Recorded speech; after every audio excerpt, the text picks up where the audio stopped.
Kaya tayo po, nasa ating pong banal na spirito. Kaya lang, kapag hindi na po tayo nakapagbabantay, hindi na po tayo nakakapagpalinis ng ating mga puso, nagiging mapurol na tayo sa conviction ng Holy Spirit.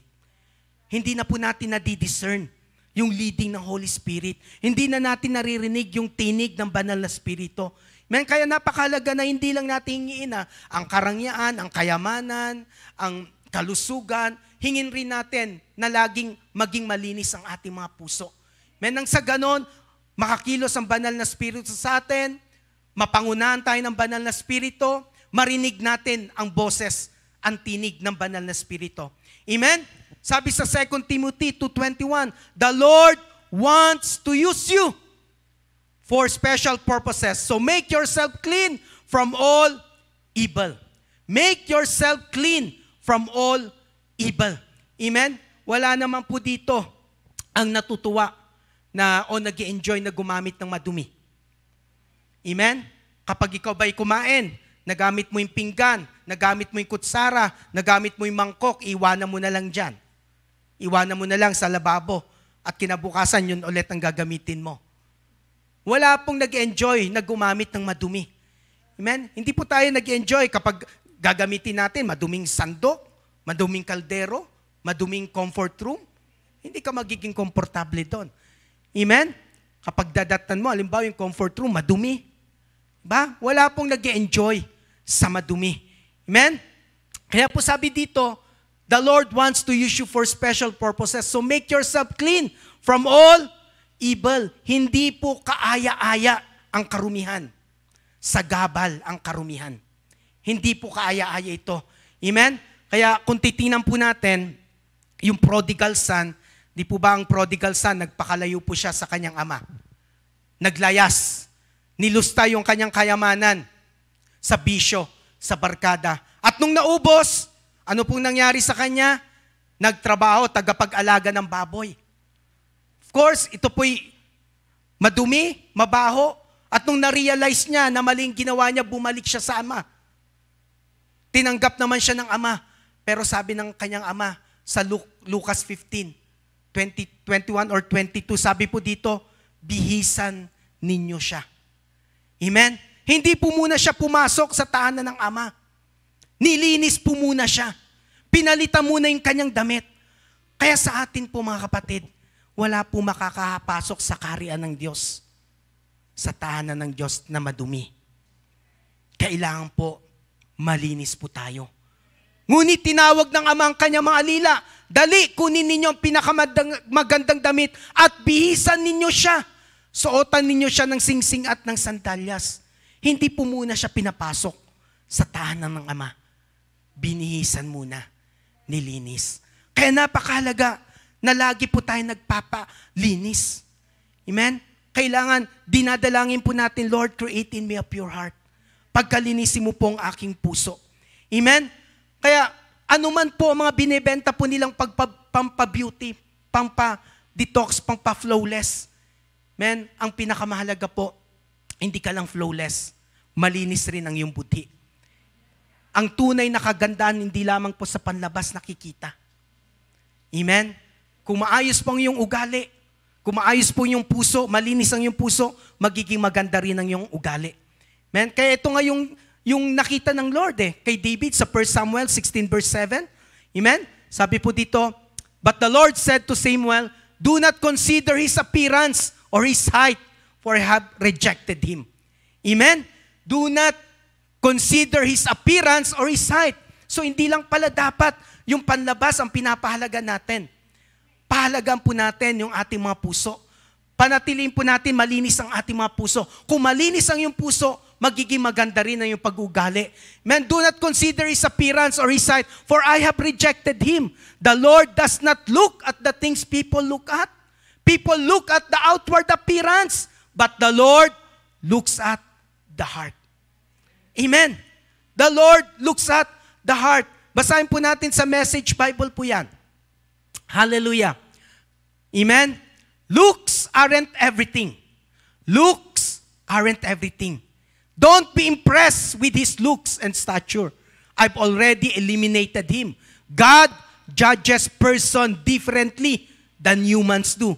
Men and women look at the face, but God looks at the heart. Kaya sa hapong pito, maglilinis po ang Lord. Amen? Handa po ba tayo magpalinis sa ating Panginoon? Amen. So kailangan po, hindi lang po yung panlabas ang pinapahalagan po natin, higit sa lahat yung ating mga puso. So paano po tayo magiging useful sa Panginoon? Magpalinis po tayo sa Lord. Magpalinis po tayo ng ating mga puso, magpalinis po tayo ng ating mga isipan, magpalinis po tayo ng ating mga bibig. Magpalinis po tayo ng ating po mga budi. Amen? Kasi sa gabal po ang karumihan. Sa gabal ang karumihan. So don't just invest on beauty, talents, and skills. Don't just invest in beauty, talents, and skills. Amen? Wala pong masama kung magpa-beauty ka. Amen? At talaga naman, yung mga kababaihan, talaga naman, pagdating dito, di ba? Halimbawa, nakaayos ng lahat, lalo na pag Sunday. Nakaayos ng lahat, tara na! Sasabihin po ng mga babae, give me a minute. Pag sinabi pong give me a minute, 30 minutes po yon. Amen? Kaya pag sinabing give me 2 minutes, maghintay ka ng 1 oras. Amen? So, nag-i-invest po tayo sa kagandahan. Wala pong masama dyan. Hindi na lang po mga kababaihan nagpapaganda ngayon, mga kalalakihan na rin. Nagme-makeup na rin eh. Di ba? So marami na rin po silang ina-apply sa kanilang mga mukha. So don't just invest in beauty, talents, and skills. Amen? Develop your character. Develop your character. Because your character is a powerful witness. Amen? Your character is a powerful witness. Amen? Minsan di ka nagsasalita pero ikaw binabasa ka. Amen? Pinagmamasdan yung buhay mo, yung pananalita mo, yung kilos mo. So your character is a powerful witness. It is a proof that God is working in you. Amen? Yung character mo patunay na ang Diyos ay buhay, ang Diyos na kumikilos sa iyo, ang Diyos ang bumago sa iyo, kaya ka naging mabait, kaya ka naging mapagmahal, kaya ka naging maunawain, kaya ka naging mapagbigay, kaya ikaw ngayon ay hindi ka nabugnutin, may nakita magandang pagbabago sa iyong buhay dahil nakita ang iyong character. Nakita ang pagkilos ng Diyos sa buhay mo. Nabago yung character. So don't just invest in your beauty, talents, and skill. Develop your character. Amen? Bakit po may mga Kristiyano na tumatalikod sa kanilang panawagan? Bakit maraming mga Kristiyano ang iniiwan ang kanilang paglilingkod o pinagpapalit yung paglilingkod nila sa Lord? Kasi ayaw nilang maobligang mabago. Ayaw nilang maobliga na bumait. Ayaw nilang bitawan yung mga nakasanayan na nila, yung mga bagay na pangit, nakasanayan na nila yan. Bakit may mga Kristiyanong ayaw hindi makasunod? Kasi ayaw nilang maobliga na mabago sila. Ayaw nilang maobliga na malinis sila. Men, kaya sabi nila, okay na, attendee na lang ako. Mas magaang. Walang obligasyon. Okay lang, magagawa ko pa rin yung ginagawa ko. Makakasama ko pa rin yung mga barkada ko. Magagawa ko pa rin magbisyo. Kaya hindi sila makasunod sa gusto ng Lord. Kasi kapag ikay talagang disciple ng Lord, maobliga ka na baguhin ang ugali mo, na maglinis ng puso mo, na magbago ng kaisipan mo. Amen? Kaya sabi sa Hebrews 12:1, we should, amen, Hebrews 12:1, we have all these great people around us as example. Marami pong nakatingin, marami pong mga nakapaligid sa atin. Pinagmamasdan po tayo. Their lives tell us what faith means. So we too should run the race that is before us and never quit. We should remove from our lives anything that would slow us down and the sin that so often makes us fall. We should remove from our lives anything that would slow us down. Ano yung nagpapabagal sa ating takbuhin? Ano yung nagiging balakid sa ating matakbuhin? Ano yung mga bagay na nagiging dahilan? Bakit hindi ka makasunod sa Lord? Bakit hindi ka magamit na malakasan? We should remove from our lives anything that would slow us. Yung kasalanan na nagiging dahilan kung bakit hindi ka maging kagamit-gamit. Yung basura na nagiging dahilan kung bakit hindi ka makasunod sa Lord. We should remove from our lives anything that would slow us down and the sin that so often make us fall. Yan ang nagiging dahilan kung bakit tumatalikod at bakit nawawala sa kalooban ng Diyos. But if a man cleanse himself, he will be an instrument for special purpose. Amen? Pero kung tayo po'y handang magpalinis sa Lord, magiging kagamit-gamit po tayo sa kaharian ng Diyos. Amen? Magiging kagamit-gamit po tayo para sa kaligtasan, sa kaayusan, sa pagmamahal. Magiging kagamit-gamit po tayo para sa kabutihan. Amen? Magiging kagamit-gamit po tayo sa magagandang bagay. Amen? Kaya makita po natin na tayo po itinalaga ng Diyos for special purpose. Tulad na lamang po sa pagkain. Di po ba? Bakit itong pagkain na ito mas masarap kumpara dito? Kasi po special po yan eh. Amen? Bakit mas masarap to? Bakit ito mas maraming sahog? Kasi po special po yan. Sa sasakyan, bakit ito mas mahal? Itong sasakyan na to kumpara dito, kasi top of the line po yan. Bakit yung damit na yan, mas mahal yan? Kasi po made to order po yan. Bakit yung sapatos na yan, mas mahal yan kumpara dito, limited edition po yan. Bakit yung relo mo, mas mahal yan? Luxury watch po kasi yan. So meron pong pagkakaiba, yung ordinary sa special. Tayo po, we are God's special people, called for a special purpose. Amen? Sabi mo sa katibo, special ka kapatid. Special ka. Amen? We are God's special people, called for a special purpose. Hindi po tayo ordinary. Amen? Kaya po napakalaga na lagi po tayo nagpapalinis sa Lord. Sabi po sa 1 Peter 2:9, but you are a chosen generation. Amen? Sabi mo, this is my generation. Hallelujah. Amen? We are called to serve God in this generation. Amen? But you are a chosen generation, a royal priesthood, a holy nation, His own special people. Amen? That you may proclaim the praises of Him who called you out of darkness into His marvelous light. Kaya ang gagalawan po natin, ang gagawin po natin, hindi po ordinary. Espesyal po ang gagalawan po natin. Tayo pong magiging kasangkapan para po sa kaharian ng Diyos. Magiging kagamit-gamit po tayo sa kaligtasan, sa mabuting bagay, sa pagmamahal, sa pagpapala. Amen? Tayo po'y pinagpala para maging pagpapala. We are Christ's ambassador. Amen? We are Christ's ambassador. We represent the kingdom of God. We represent Jesus. We represent the love of God. We represent peace. We represent forgiveness. We represent goodness because we are Christ's ambassador. Amen? Ang tanong, instrumento na ba tayo? Instrumento na ba tayo? O nanahimik kayo? Amen. Amen. Instrumento na ba tayo? Amen. Kagamit-gamit na ba tayo sa kaharian ng Diyos? Amen. Hallelujah.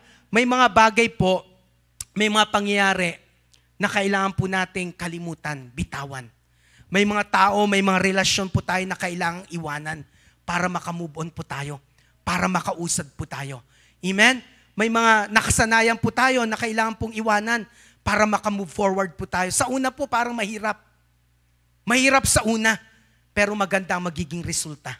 Amen? Maganda ang magiging resulta niya. Once na natutunan mo na iwanan yung mga maling tao, yung mga maling nakasanayan mo, sa una mabigat, parang mahirap, pero habang sumusunod ka, habang umuusad ka, nakikita mo paganda ng paganda nagiging resulta. Amen?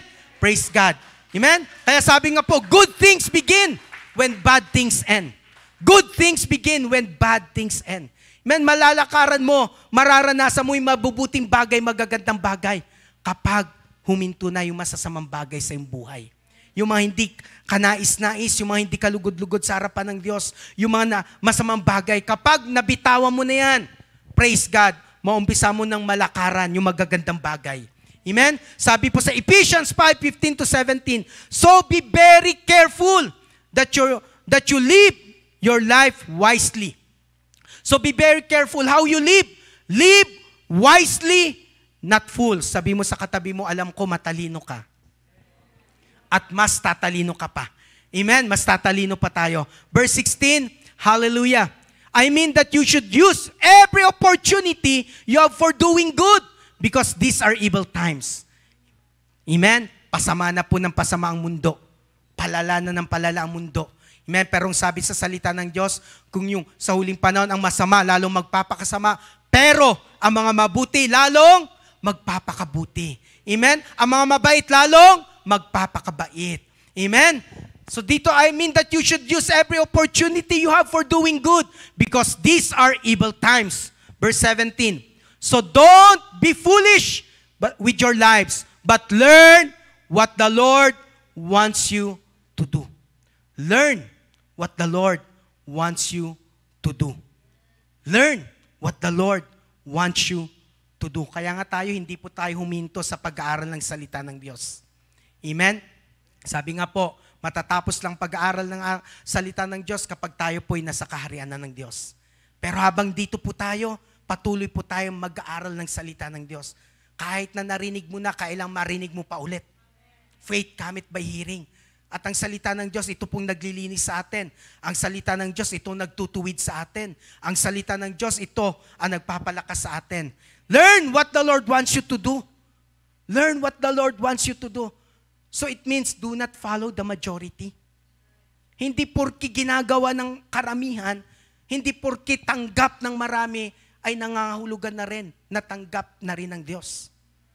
Hindi porki maraming gumagawa niyan, uso kasi. Hindi man kasi ngayon yan. In kasi ngayon yan. Do not follow the majority. Follow the right way. And God's way is the right way. Amen? Don't follow the majority. Remember that God did not save us to blend into the world. But God called us and saved us to stand out. Amen? Hindi tayo tinawag ng Lord to conform to the pattern of this world. Amen? Hindi tayo tinawag, nilinis ng Diyos, niligtas para maging gaya-gaya. Amen? Huwag po natin gayahin yung mga ginagawa ng majority. Ay, accepted naman na ng majority yan. Accepted na ng lipunan, hindi. Kahit accepted na ng majority, kung hindi naman katanggap-tanggap sa harapan ng Diyos. Yun po ang pinakamalaga. Kailangan alamin natin, ito ba'y kalugod-lugod sa Diyos. Do not follow the majority. Follow the right way. And God's way is the right way. Amen? Marami po, they want the Lord's blessing. Pero ayaw naman nilang kaparaanan ng Lord. Lord, let your will be done. Let your will be done, Lord. Pero ayaw naman nila yung God's way. They want the blessing, but they don't want the breaking. They want to receive something from God, but they don't want to give something, to give up something. They want to be forgiven, but they don't want to forgive. They want the promises of God, but they don't want the process of God. They want to see God, but they don't want to live a pure life. Gusto nilang makita ang Diyos. Gusto nilang maranasan ang kamay ng Diyos, pero ayaw naman nilang mamuhay na malinis. They want the promises of God, but they don't want the process. Pero yung mga tao pong gustong matuto, yan po ang lumalago at yan po ang pinagpapala ng Diyos. Amen? Yung mga taong gustong matuto, yan ang lumalago, yan ang pinagpapala ng Diyos. Pero yung mga ayaw pong matuto, mahirap pong turuan yan. At mahirap na mabago po ang buhay niyan.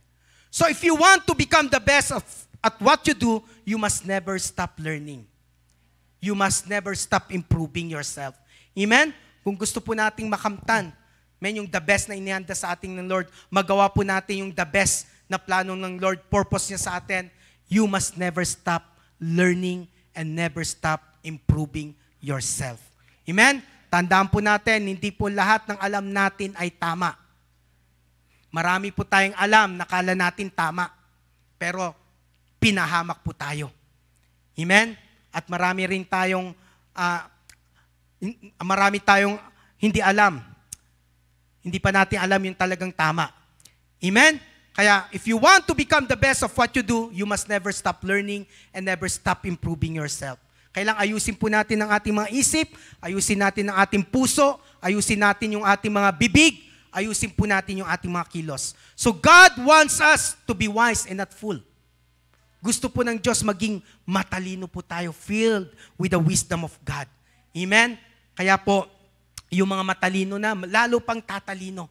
Gusto po ng Diyos maging matalino po tayo. Amen? Mas magiging matalino pa po tayo. So how can we know if there is foolishness in our hearts?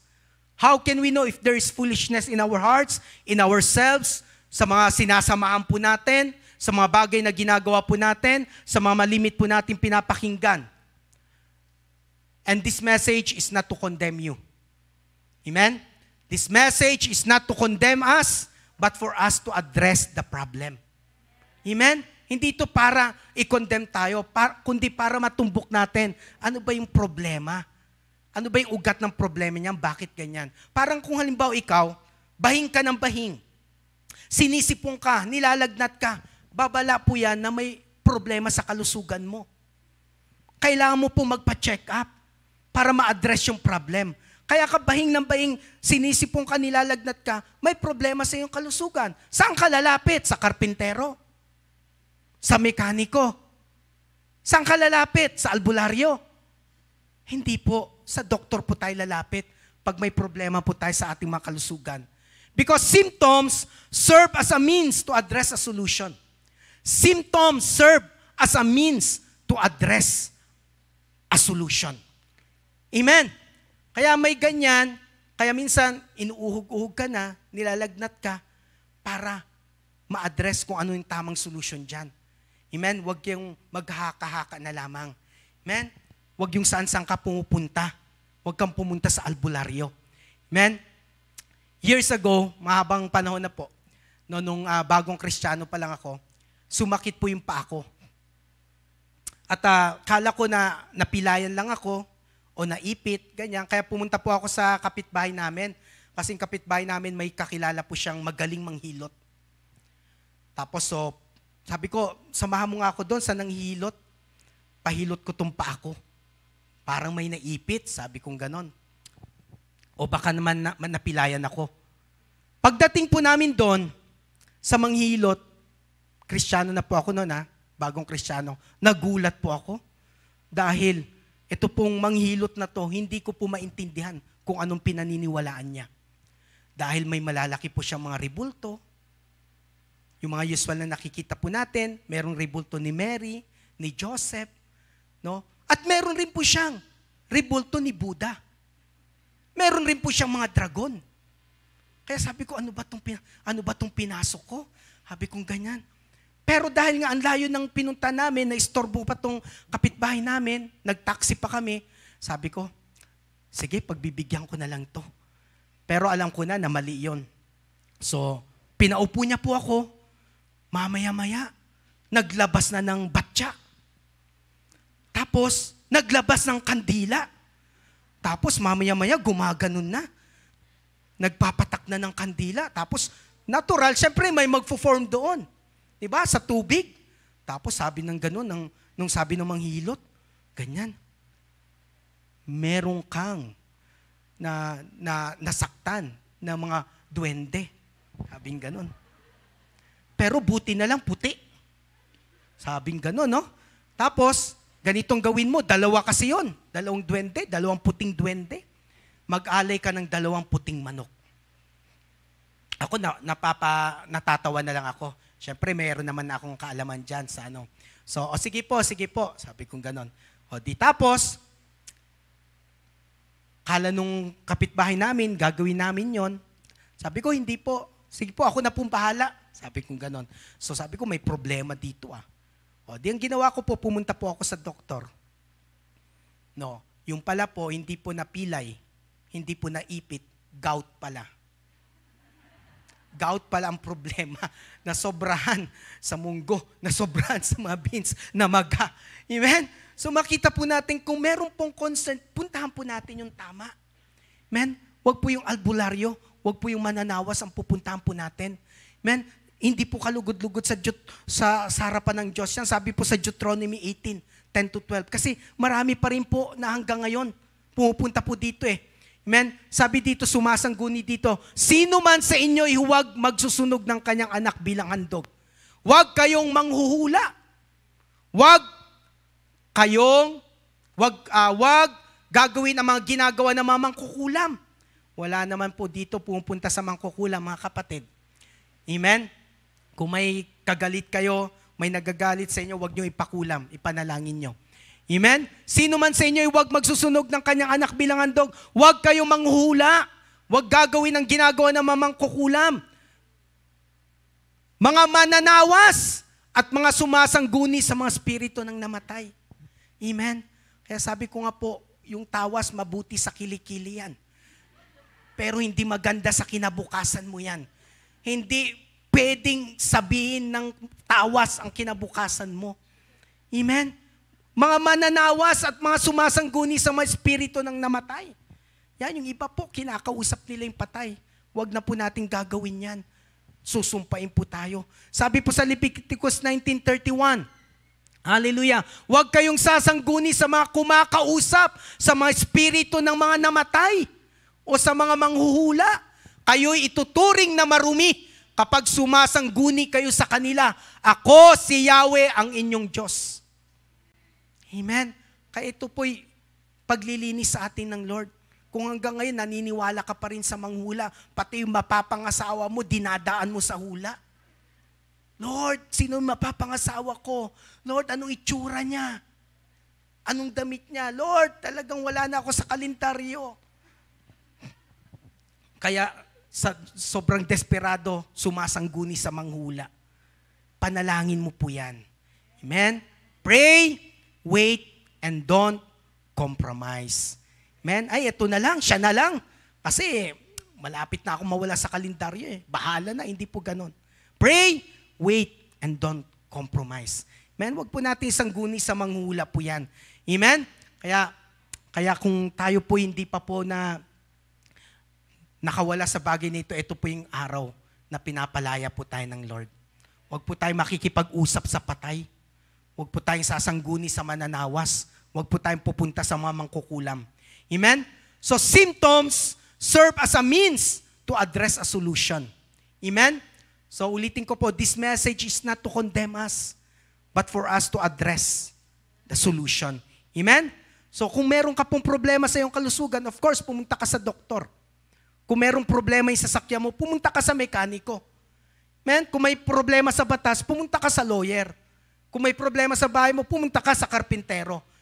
Pagdating naman sa ating spiritual, sa ating character, we go to the Word of God. Amen. Dahil sabi sa Hebrews 4:12, ang salita ng Diyos ay buhay at mabisa, mas matalas kaysa alinmang tabak na sa magkabilay may talim. Ito'y tumatagos maging sa ibutura ng kaluluwa at spirito ng mga kasukasuan at buto at ng nakakaalam ng mga iniisip at binabalak ng puso. Amen? Kaya kapag tayo po'y tinatamaan ng salita ng Diyos, nililinis po tayo ng salita ng Diyos. Kapag tinatamaan ka ng salita ng Diyos, ang tamaan ay magbago. Amen? Ito po yung pagkakataon na nililinis tayo, itinutuwid tayo ng Lord. Verse 13, walang nilalang na makapagtatago sa Diyos. Ang lahat ay hayag at lantad sa kanyang paningin at sa kanya tayo magsusulit ng ating mga sarili. Amen? So ang Diyos po ang lumikha po sa atin. Siya lamang po ang tunay na nakakakilala sa atin. At siya lang po ang may kakayahan na linisin po tayo. Siya lang po ang may kakayahan na ituwid po tayo. Amen? So ang salita po ng Diyos magpapalaya. The word you believe will determine the way you live. The word you believe will determine the way you live. Amen? Yung salita ng Diyos na pinaniwalaan mo, yan ang magpapatakbo ng buhay mo. Amen? Kaya napakalaga po ng salita ng Diyos. Amen? Yes, we have the right to believe whatever we want, but not everything we believe is right. Amen? May karapatan tayo na paniwalaan ang gusto natin, pero hindi lahat, sabi ko, hindi lahat ng alam natin ay tama. At hindi lahat ng tama ay alam na natin. Amen? So tingnan po natin kung may foolishness pa po sa atin. Handa na po ba tayo? Amen? Sa spiritual detox. Amen? So number 1, resentful. Pag sinabi po nating resentful, a feeling or expression, a feeling or expressing bitterness, a feeling or expressing bitterness or indignation at having been untreated unfairly. Amen. Meron ka pong bitterness. May naitatago, naitanim na bitterness. Feeling or expressing bitterness or indignation at having been treated unfairly. Sa tingin mo, unfair naman yan. It's unfair. Bakit siya na lang palagi? Bakit siya na lang palagi na-appreciate? Bakit siya na lang palaging nare-recognize? Bakit ako ang tagal ng promotion ko? Siya na lang laging napupuri. Parang nasa kanya na lahat. It's unfair. Feeling of bitterness or indignation at having been treated unfairly. So hindi daw po ito mabuti. Hindi makakatulong sa atin to. Sabi sa Job 5:2, surely resentment destroys the fool and jealousy kills the simple. Resentment destroys the fool. Makakasama, makakasira daw po sa atin yan kung meron po tayong bitterness. So we must remove bitterness. Remove bitterness. Hindi makakabuti sa atin yan. Kaya pansinin niyo po yung mga tao pong bitter, nakikita rin sa kanilang muka. Amen? Nagre-reflect sa kanilang mga muka. Amen? Ayaw po natin na maging kamukha po natin ng ampalaya. Diba? Diba? Ano po yung ampalaya? Diba? Ang dami niyang kulubot. Diba? Kaya ganun ang ampalaya kulubot kasi punong-puno ng bitterness sa loob. Kaya kapag ang tao punong-puno ng bitterness, makikita rin yan sa itsura niya. Amen? So remove bitterness and restore sweetness. Amen? Restore love. Restore forgiveness. Amen? Remove bitterness. Basahin po natin sa Tagalog. Ang sama ng loob ay pumapatay sa taong hangal. Ang pagkainggit ay kumikitil sa mga taong mangmang. Hindi po maganda na may magtanim ka ng sama ng loob. Amen? Pumapatay daw ang sama ng loob at ang inggit kumikitil ng taong mangmang. Kaya nga po, di ba, sa mga lamay, maririnig po natin, minsan naririnig natin, ay yung namatay yan na may sama ng loob. May sama ng loob yan sa kanyang anak. May sama ng loob sa magulang. May sama ng loob dun sa kanyang kaibigan. Namatay yan na may sama ng loob. Kasi sabi po dito, ang sama ng loob ay pumapatay ng taong hangal. Yung iba naman, pag may sama ng loob, dinadaan na lang sa iyak. Pag may sama ng loob, hindi na lang kikibo. Pero ang matinding iba, pag may sama ng loob, dinadaan sa social media. Hindi nga kikibo, pero makikita mo, ang haba na ng post, sunod-sunod. Sa social media naman dinadaan. Man, ang sabi po ng salita ng Diyos, cast all your cares unto the Lord. Cast all your problems unto the Lord. Itiwala mo sa Diyos ang iyong mga problema. Tiwala mo sa Diyos ang iyong mga sama ng loob, hindi sa social media. Amen? So ang sama po ng loob at inggit, para daw po itong anay. Sino pong nakakita na ng anay? Amen. Yung anay po, hindi po madalas nakikita yan. Amen? Pero pong anay, sa loob po sumisira. Sa loob po ng bahay naninira yan. Hindi po mapapansin yan. Pero hindi mo pwedeng baliwalain. Yung anay po is a silent destroyer. Silent destroyer po yan. Amen? Hindi mo napapansin yan. Pero magugulat ka na lang isang araw. Sira na yung bahay mo. Kasi hindi po makikita yan eh. Ganon din po yun, yung sama ng loob at inggit, parang anay ang silent destroyer. May na unti-unting pumapatay, sumisira ng yung pagkatao, ng yung kaisipan. Kaya ang inggit nakakamatay. Amen? Yung kapitbahay mo, bumili ng pamaypay. Aba, sa inggit mo, bumili ka naman ng electric fan. Diba? Yung kapitbahay mo, bumili ng takore. Hindi ako papahuli. Bumili ka naman ng electric kettle. O yung kapitbahay mo, bumili ng sasakyan. Aba, bumili ka naman ng electric car. Diba? Aba, bumili ng upuan. O bumili ng electric chair. O, ayun ang nagimitsa ng kanyang kamatayan. Kaya talaga nakakamatay ang inggit. Diba? lahat na lang kinainggitan. So, tulad ng anay po, silent destroyer yan. Hindi po natin namamalayan na sumisira po ng bahayan. And we are the house of God. Tayo po ang tahanan ng banal na spirito. Na wala po tayong kamalay-malay, yung unting inggit, unting sama ng loob. Kapag hindi mo nabantayan yan, unti-unting sisirain yan. Ang tahanan ng Diyos. Amen? Kaya maglinis po tayo. Amen? Kaya napaka-importante po, no, na magawan po natin ng lunas. Amen? Praise God. Iba kasi ang hirap mag-move on. Napahiya kasi ako noon. Nasaktan kasi ako noon. Hindi ka kasi napagbigyan noon. Kaya nagtanim ka ng sama ng loob. Hindi ka napatayo noon. Hindi ka napaburan noon. Hindi ka napautang noon. Kaya nagtatanim ka ng sama ng loob. Galit. Kailangan kalimutan na po natin yan. Huwag po nating hayaan na ang galit poot ang maging dahilan na ma-miss po natin yung purpose po natin. Amen? Magpatawad po tayo at lalaya po tayo. Amen? So, know that God requires forgiveness. Know that God requires forgiveness. Yung pong sabi sa Micah 6:8, the Lord has shown you what is good. What does the Lord require of you? Amen? O people, the Lord has told you what is good. The Lord has shown you what is good. Nakaranas ba tayo ng kabutihan mula sa Diyos? Amen? Naranasan natin ng kapatawaran, paglilinis. Naranasan natin magandang bagay, mabubuting bagay. Ano naman ang nire-require ng Lord sa atin? And this is what He requires of you, to do what is right. Gawin natin yung tama. Tama po bang magpatawad?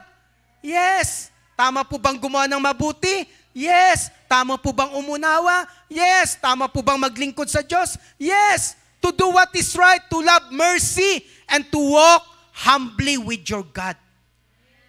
Know that God requires forgiveness. Requirement po ng Lord to. Tayo po mga pinatawad, kailangan marunong rin tayo magpatawad.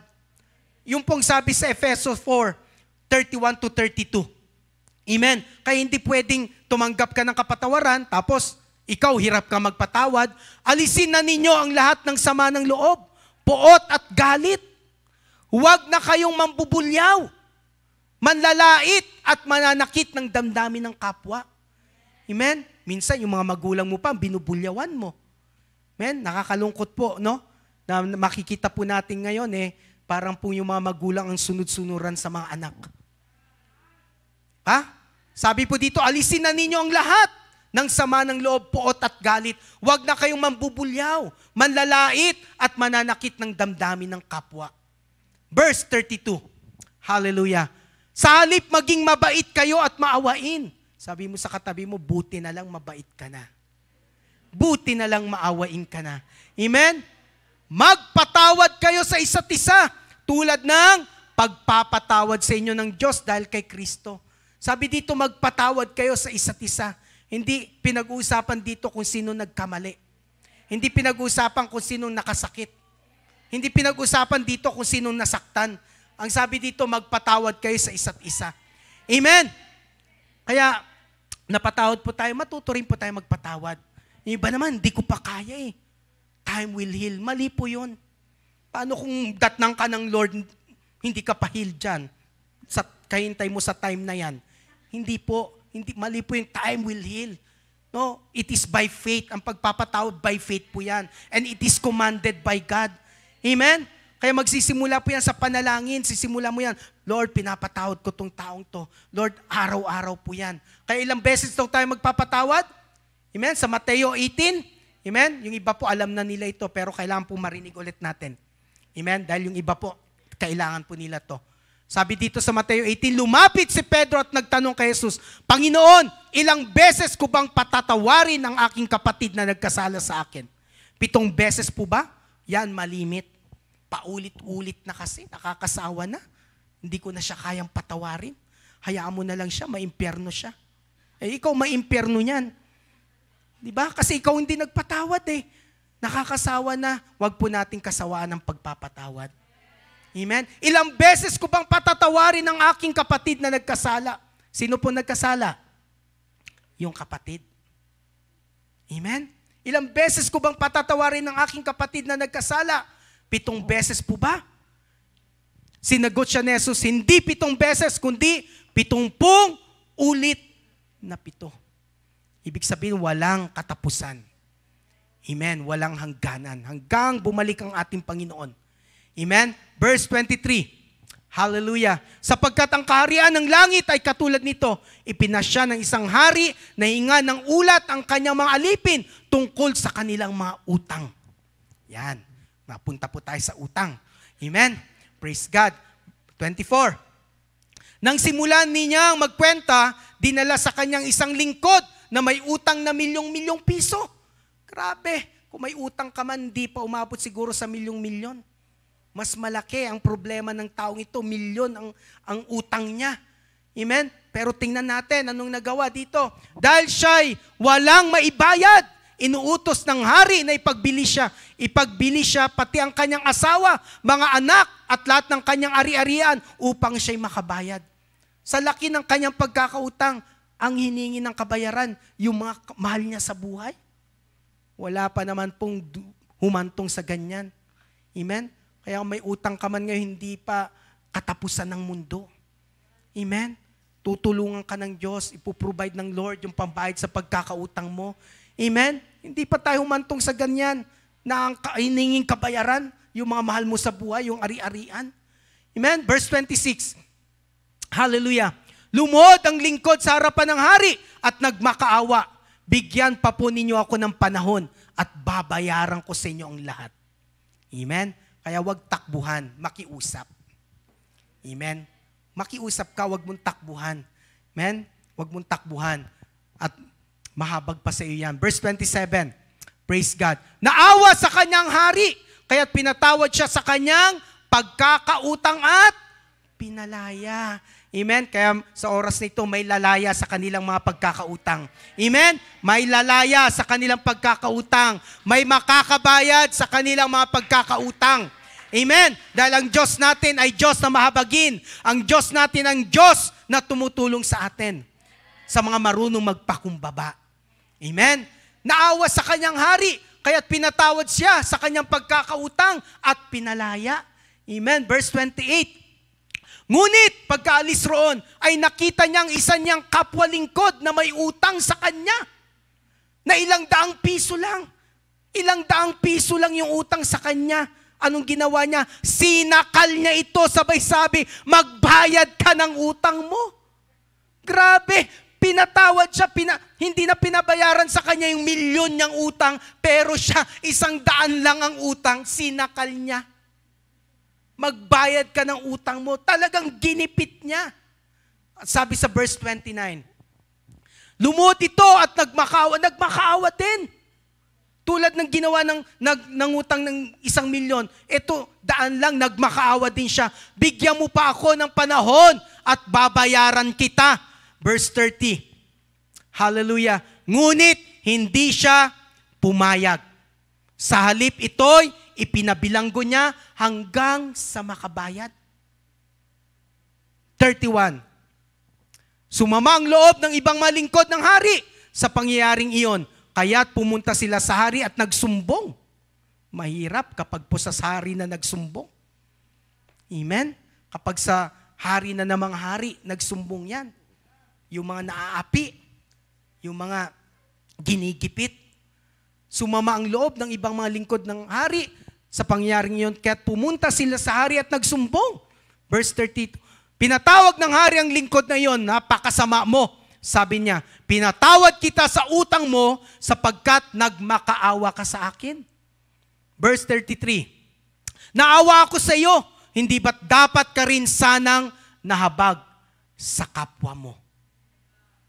Dapat ka rin sanang nahabag sa kapwa mo. Verse 34.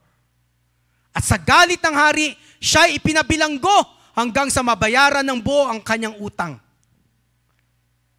Grabe, no?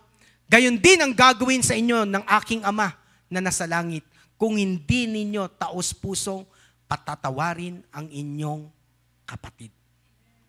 Mas worse pa yung nangyari dito sa pinatawad at hindi nagpatawad. Amen? Kaya mahirap po, no? Mahirap. Minsan mahirap ang magpatawad. Pero mas mahirap kapag hindi po tayo nagpatawad. Yung iba sabi, Pastor, hindi nyo kasi naintindihan. Hindi nyo maintindihan gaano kasakit.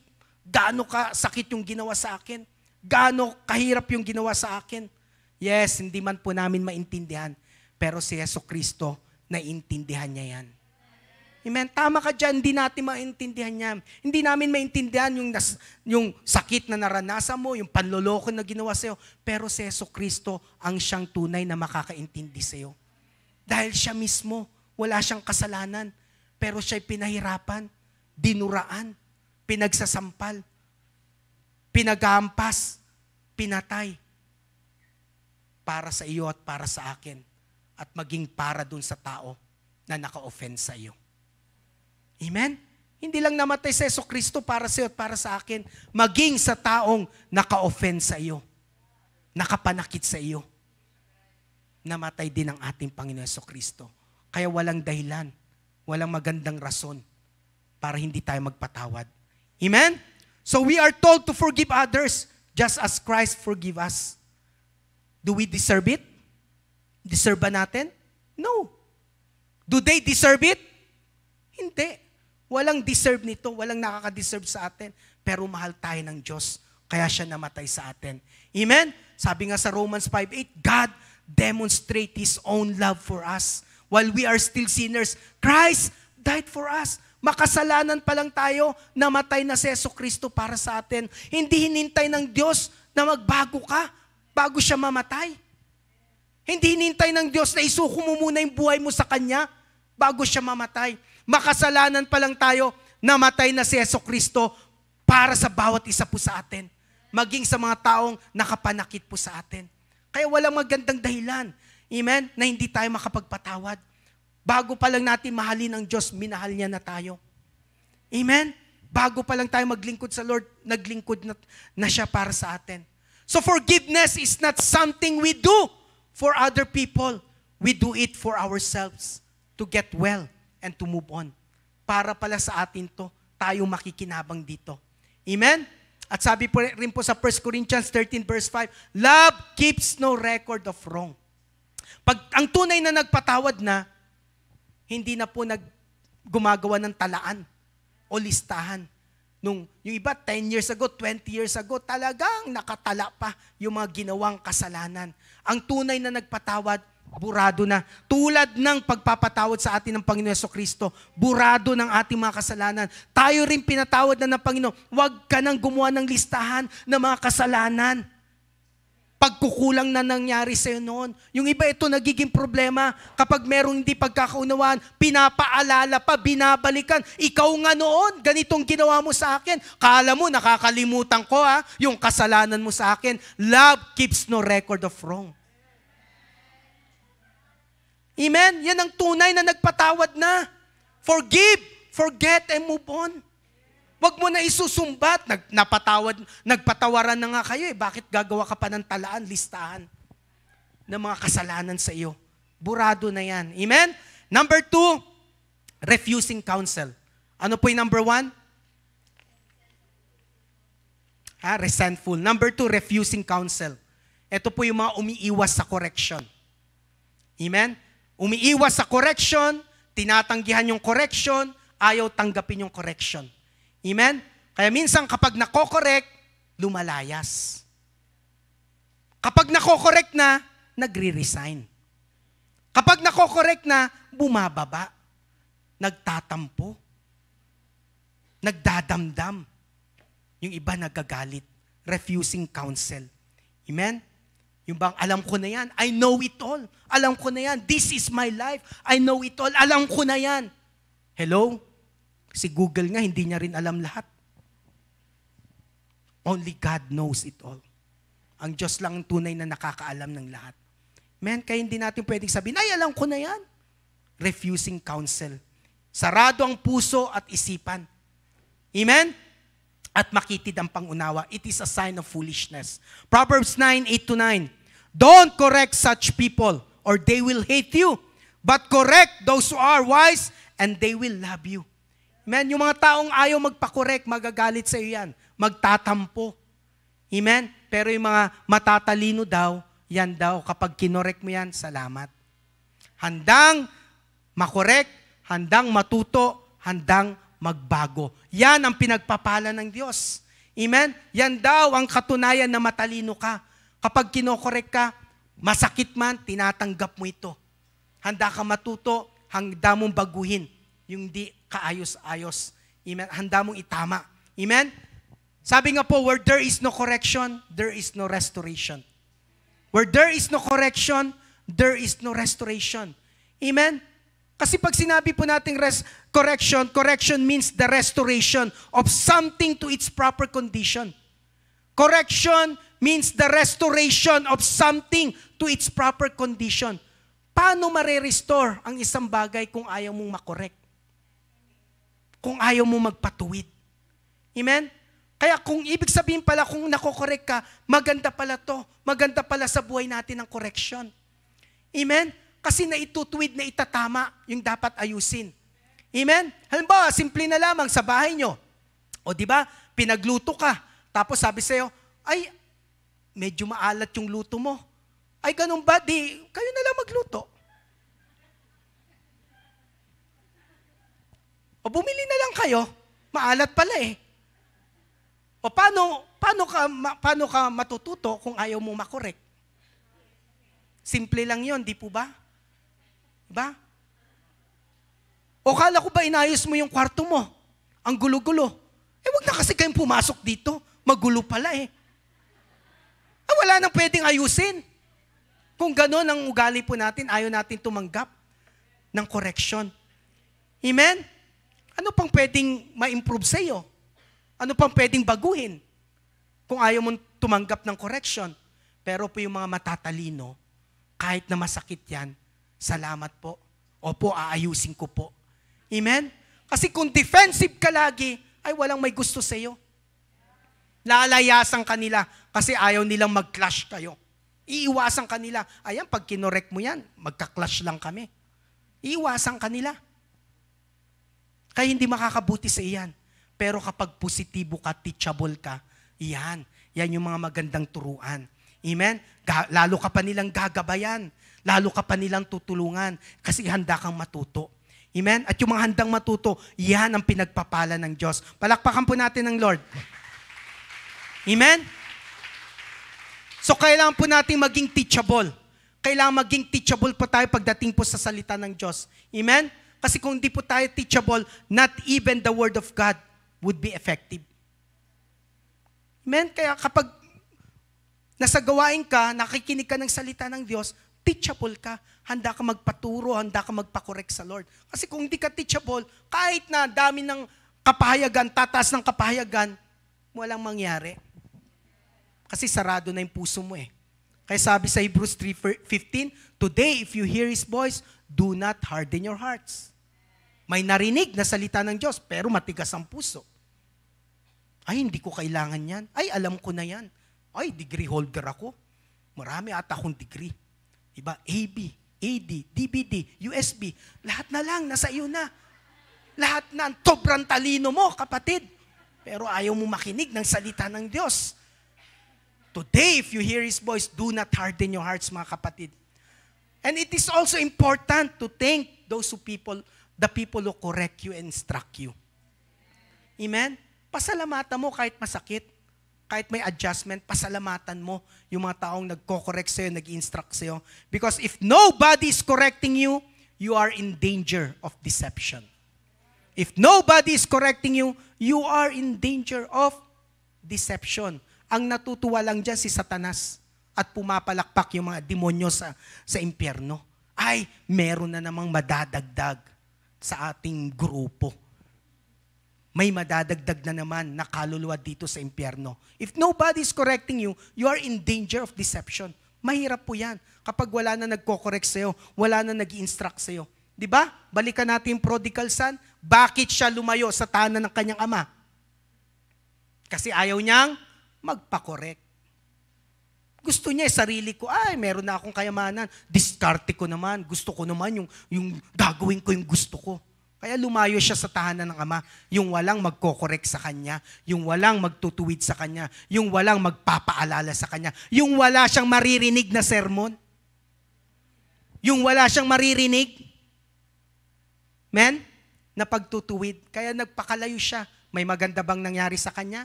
Wala. Lalo lang siyang napahamak. Amen? Si King Uzziah, ganito rin ang nangyari sa kanya. Sino po nakakilala kay King Uzziah? 16 years old. Napakabata para maging hari. Pero meron po siyang Zechariah, spiritual counselor niya. Amen? At nung nakikinig po siya sa kanyang Zechariah, sa kanyang pastor, sa kanyang spiritual advisor, the Lord prospered him. Naging matagumpay po siya. Naging prosperous po ang kanyang pamumuno. And he reigned 42 years. Kung di po ako nagkakamali. 42 years po. Naging matagumpay ang kanyang paghari. Kasi may Zechariah po siya. Spiritual counselor. Pero nung wala na po yung Zechariah niya, lumaki po ang kanyang ulo. At minsan, gusto niyang maghandog ng mag-offer ng sacrifice. No? Kinokorek na po siya. Ng 81 na lingkod ng Diyos, hindi siya nakinig. Kaya sabi dito, di ba? If no one is correcting you, you are in danger of deception. Sabi, hari ako. 42 years na ako nagre-reign. Makapangyarihan ako. Matagumpay, ang dami kong katagumpayan na. Ang dami ko nang naipundar. Ang dami ko nang nagawa. Iko-correct nyo pa ako? 81 na prophet ang nagko-correct sa kanya pero hindi siya nakinig. Anong nangyari sa kanya? Nagkaroon po siya ng leprosy. Kaya mahirap po kapag wala na pong nagko-correct sa atin. Amen? Number 3, bibilisan ko na lang po ito, being easily annoyed. Minsan, wala tayong kamalay-malay. Ito pala ang bagay na dapat linisin po sa atin. Being easily annoyed, yung madali kang mainis. Madaling uminit ang ulo mo. Madali kang ma-offend. Konting bagay lang, na-offend ka kaagad. Konting bagay lang, umiinit ka agad ang ulo mo. Hindi ka lang nangitian, naiinis ka kaagad sa taong yan. Hindi ka lang nabati, naiinis ka na kaagad. Sabi sa Proverbs 12:16, a fool shows his annoyance at once, but a prudent man overlooks an insult. A prudent man overlook an insult. Kaya kahit na anong pambabash nila sa iyo, kahit na anong hate nila sa iyo, kahit hindi ka nila i-like, hindi mo na lang sila papansinin. Hindi ka magsasayang ng oras sa kanila. Sabi po sa Tagalog natin basahin yan. Amen. Ang pagkainis ng mangmang kaagad nahalata. Ngunit ang mga matatalino, di pansin ang pagkutya.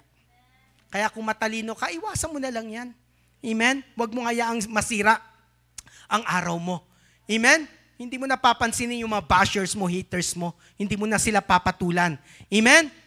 Pero yung mga easily annoyed daw, walang pagtitimpi. Gusto lagi away. Gusto lagi gyera.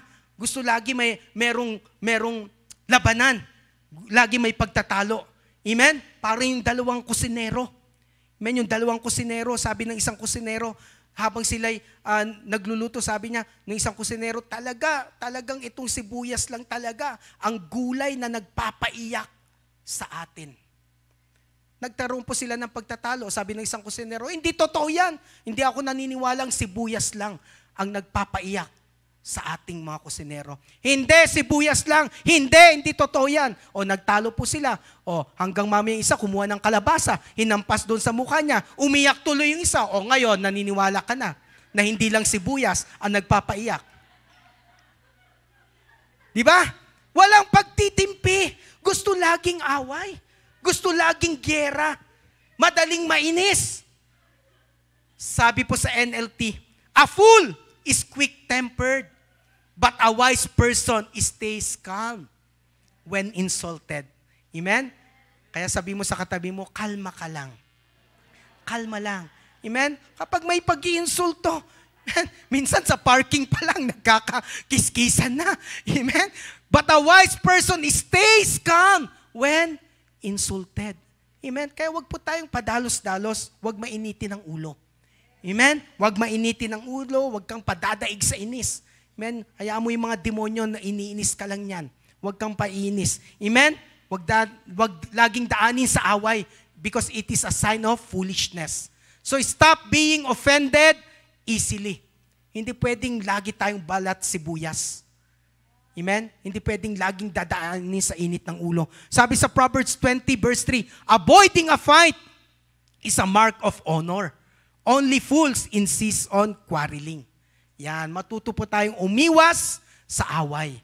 Pangit po yung makilala ka na basagulero. Diba? Mas maganda na makilala ka na ito, mapagtimpi ang taong yan. Amen?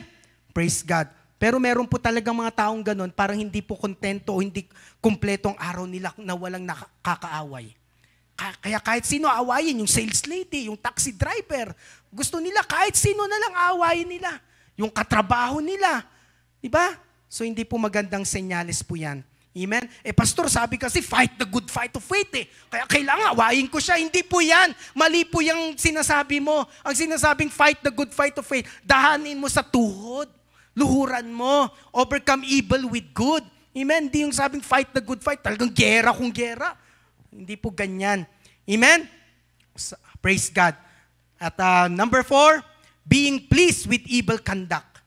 Being pleased with evil conduct. Personal man o gawa ng iba. Tuwang-tuwa ka sa masamang gawain. Amen? Tuwang-tuwa ka, nagre-rejoice ka, tinatangkilik mo yung masamang gawain. Pinopromote mo pa. O enjoy na enjoy kang pinapanood yung masasamang gawain. Pinapanood mo na, sinishare mo pa, nilalike mo pa, nakasubscribe ka pa. No? Being pleased with evil conduct. If you are rejoicing with wrong, it is a sign of foolishness.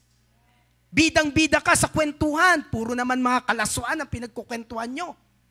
Puro kalokohan. Tuwang-tuwa kayo sa kalokohan. Sabi dito, being pleased with evil conduct. Proverbs 10:23, doing wrong is fun for a fool, but living wisely brings pleasure to the sensible. Amen? Sa message, an empty head thinks mischief is fun. An empty head thinks mischief is fun. Yung bang kalokohan, maliit na bagay, tuwang-tuwa ka pero kalokohan naman. Parang kahapon, kwento po ni Sister Lala, yung signage po natin, maliit lang na Glorious Church dyan sa 3rd floor. Biglang nawala. Merong nag-alis ng signage natin.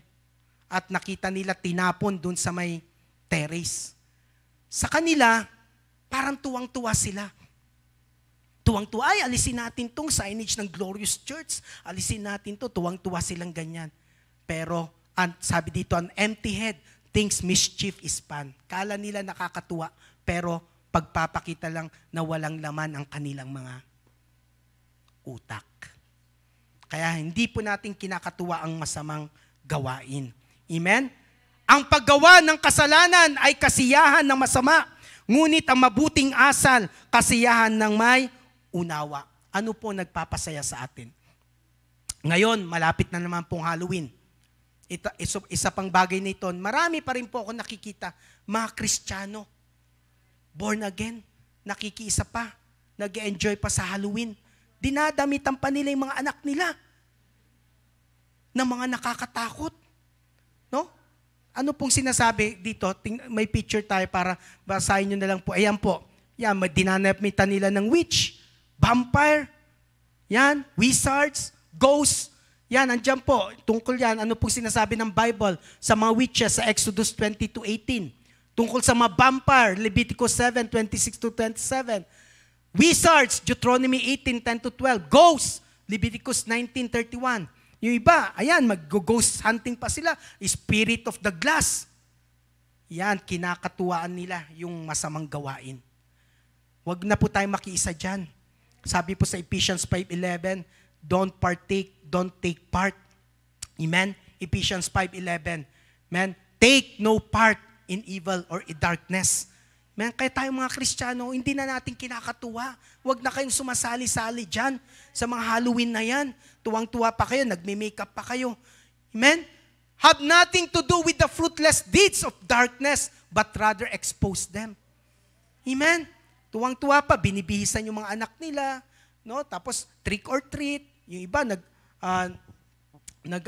spirit of the glass pa, nagtatakutan pa, o yung iba, tuwang-tuwa, nanonood ng mga horror movie. Take no part in the worthless deeds of evil. And darkness instead expose them. Amen? So Halloween is not accepted by Christ. Amen? Imbis na matuwa tayo, nagkakaisa kayong pamilya sa pagse-celebrate ng Halloween, dapat magkaisa tayo sa paglilingkod sa Lord. But as for me and my house, we will all serve the Lord. Yun ang magandang pagkakaisa. Amen? Yun, naglilingkod tayo sa Lord, sumasamba tayo sa Panginoon. Amen? Hindi po yung mga ganitong gawain. Amen? And number 5, spreading slander. Spreading slander. Proverbs 10:18. Anyone who spreads gossip is a fool. Anyone who spread gossip is a fool. Yan, yung mga human CCTV. Amen? Yung dati nasa kalye lang, ngayon nasa social media na. Yung mga chismosa at mga chismoso. Amen? Yung mga chismoso. Sabi ko nga, buti pa po yung COVID, may vaccine na. Kailan kaya maimbento yung vaccine para sa mga chismosa? No? Pag naimbento yan, double dose ka agad sa dila. Diretso na yan. O, tingnan ko lang kung di tumigil sa pagchichismis yan. Amen?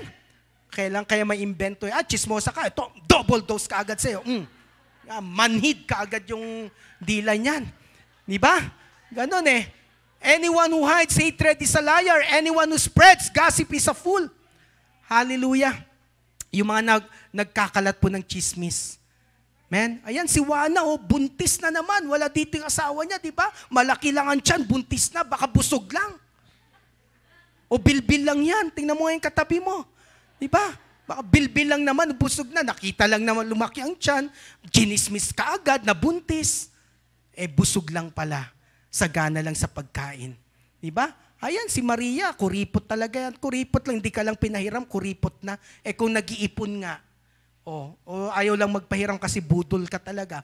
Di ba? Hindi ka marunong magbayad. Kaya ayaw ka na talagang pahiramin. Di ba? Tas ichichismis mo na kuripot. Di ba? Praise God. Kaya marami pong nasisirang relasyon dahil sa gossip. Sabi pa sa Proverbs 16:28, troublemakers start fight. Gossip break up friendship. Yan, kaya sayang mahabang taon ng pagkakaibigan dahil lang sa chismis. Men, mag-ingat po tayo sa mga kaibigan ganyan. Kapag yung mga kaibigan mo, ichinichismis yung ibang tao, darating ang time, ikaw na ang chinichismis niyan. Those who gossip with you will gossip about you.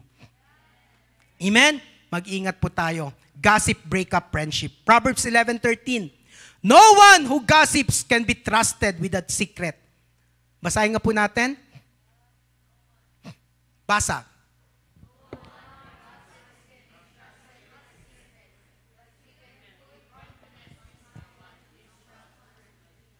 Amen. Praise God.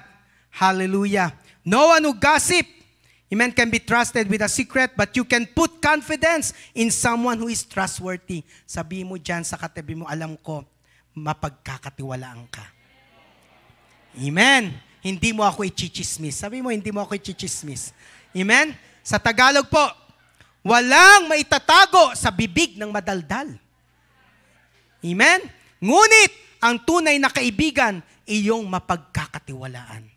Amen? Totoo po yan, wala talagang maitatago sa bibig ng madaldal. Amen? Sana all, di ba? Sana all may ganyang kaibigan. Sana all may kaibigang mapagkakatiwalaan. Sana all may kaibigang pagkatapos mong pakainin, hindi ka sisiraan. Sana all may kaibigang pagkatapos mong pakapihin, hindi ka apihin. Sana all. Amen? Sana all. Hallelujah. Sana all, lahat may ganyang kaibigan. Amen? So 5 truths about gossip. Ito po yung katotohanan, ha? Hindi po ito chismis. 5 truths about gossip. Number 1, gossip makes you unsafe and eventually lonely. Amen. Iiwasan ka niyan, wala kang magiging kaibigan. Amen? Unsafe kasi, nakita, hindi ka pala mapagkakatiwalaan. Sinare ko pa sa iyo yung secret ko, tapos chinismis mo lang. Gossip makes you unsafe and eventually makes you lonely. Number 2, gossip projects insecurity. Kaya pala sila nagchichismis kasi punong-puno sila ng insecurity. Amen? Kaya sila nagchichismis kasi sila mismo ang may problema.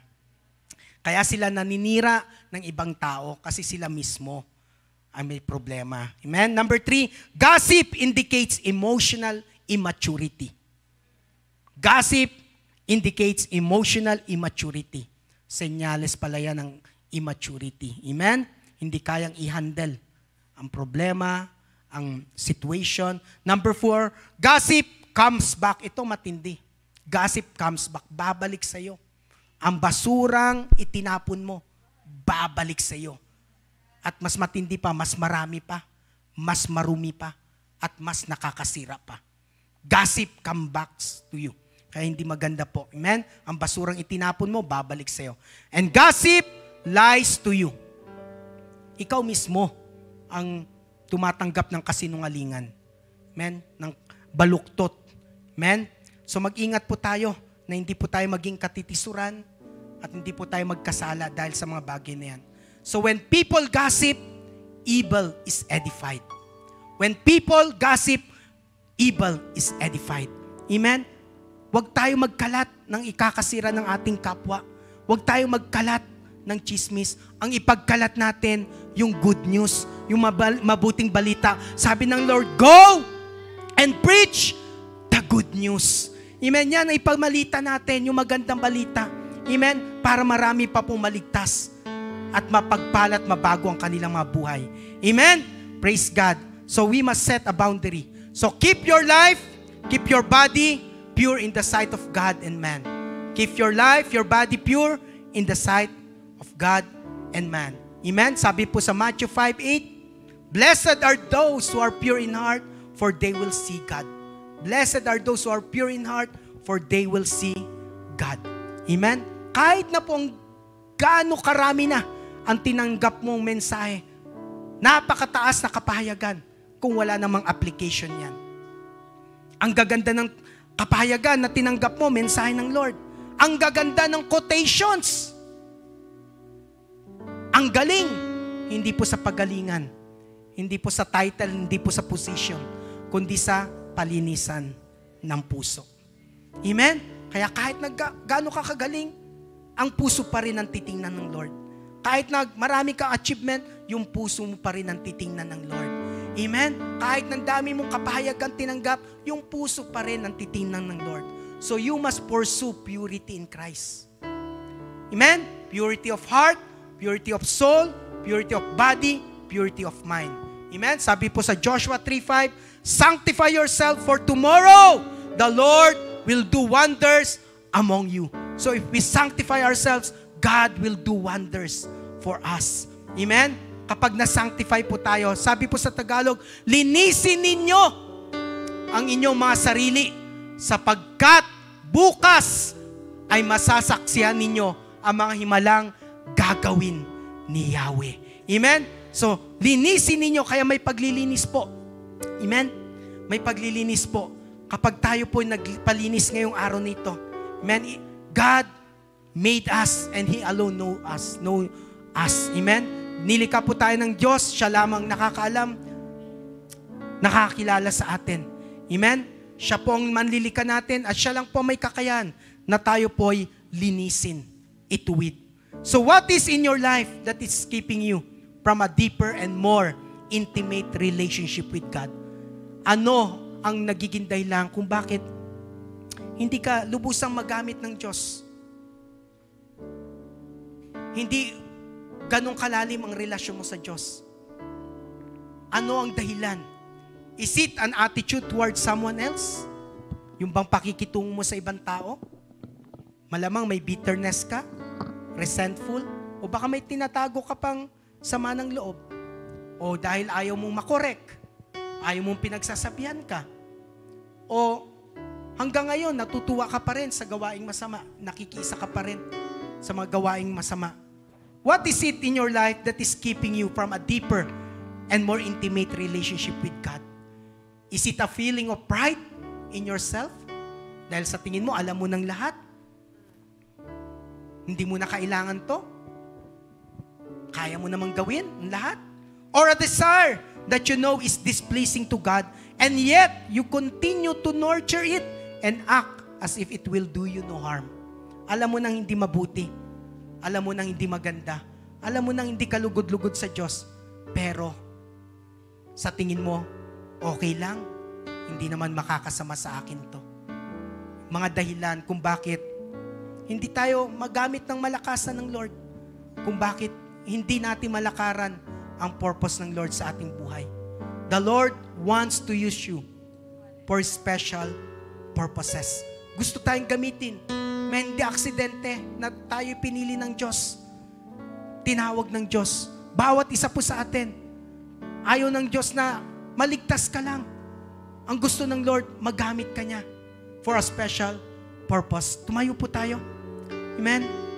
Let the Holy Spirit search our hearts tonight. Ano mang bagay na sa tingin mo, parang sa tingin mo maliit lang. Pero sabi ko nga, parang anay ito.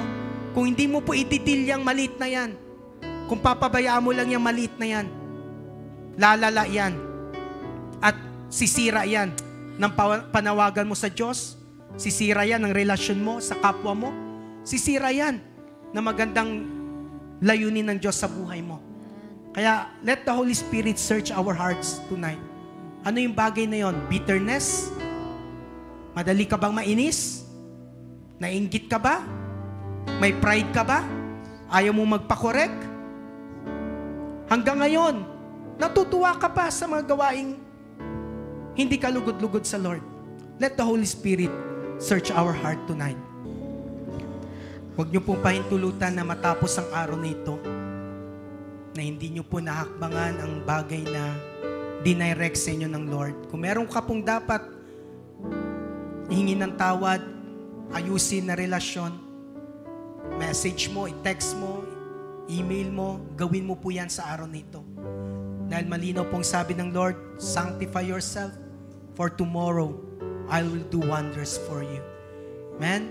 Kung may bagay ka pong dapat linisin sa oras na ito, talk to God right now.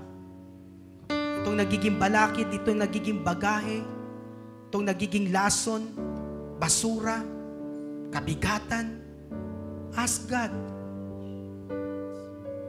Ask God. If you confess your sin, God is faithful and just to forgive you and to cleanse you from all unrighteousness. God called you for a special purpose. And God is preparing you. Inihanda ka ng Diyos. Don't take this word lightly. Inihanda ka ng Diyos. God wants to use you for a special purpose. Huwag mong paintulutan na yung bagahin yan, yung balakid na yan, yung basurang yan ang maging dahilan na hindi mo malakaran at hindi mo magawa yung mas magandang bagay na inihanda ng Diyos para sa iyo. Kung meron kang kailangang patawarin o hingin ng tawad, gawin mo yan sa araw na ito. Meron kang dapat alisin sa puso mo, gawin mo yan sa oras na ito. Come on, ask God. Ask God.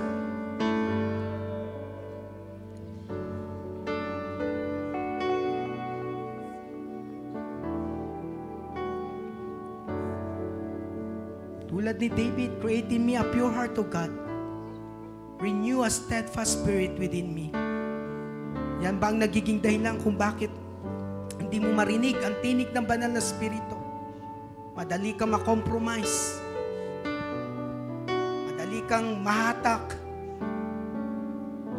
Patuloy mong sinasamahan yung mga maling tao. Hanggang ngayon, nasa maling relasyon ka pa rin. Today, if you hear His voice, do not harden your heart.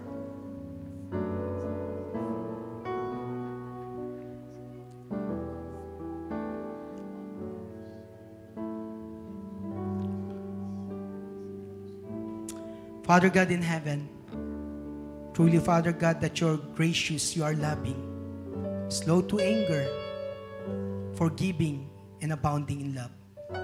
Salamat po, Diyos, sa iyong salita, sa paglilinis mo po sa aming mga puso, sa aming mga kaisipan, sa paghubog mo sa aming mga ugali, sa aming mga karakter. Lord, salamat po, Diyos, that we are called Christ's ambassador. Lord God, we truly, oh God, that we represent your kingdom. We represent you, Lord Jesus Christ. We represent your love. We represent your grace. We represent the peace. We represent your joy, O Lord God. Salamat po, Diyos, sa paglilinis mo po sa gabing ito. At Lord, we are so much blessed na sa dinami-dami po ng mga tao, Panginoon, kami po ay napili mo. We are special people called for a special purpose. Salamat po, Panginoon, na sa araw na ito, Diyos Ama, patuloy ka, Panginoon, na nagtuwid, patuloy ka naglinis, Panginoon, dahil sinabi mo na tinutuwid mo ang mga minamahal mo.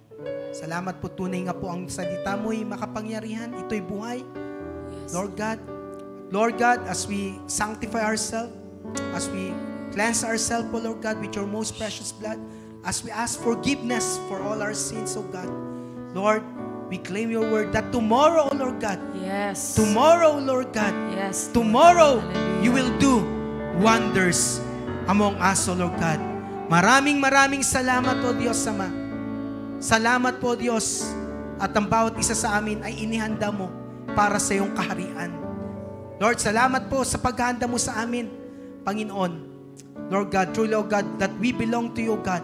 We belong to Jesus Christ. We praise you and we honor you. We glorify your name. In Jesus' name I pray. Amen. God bless.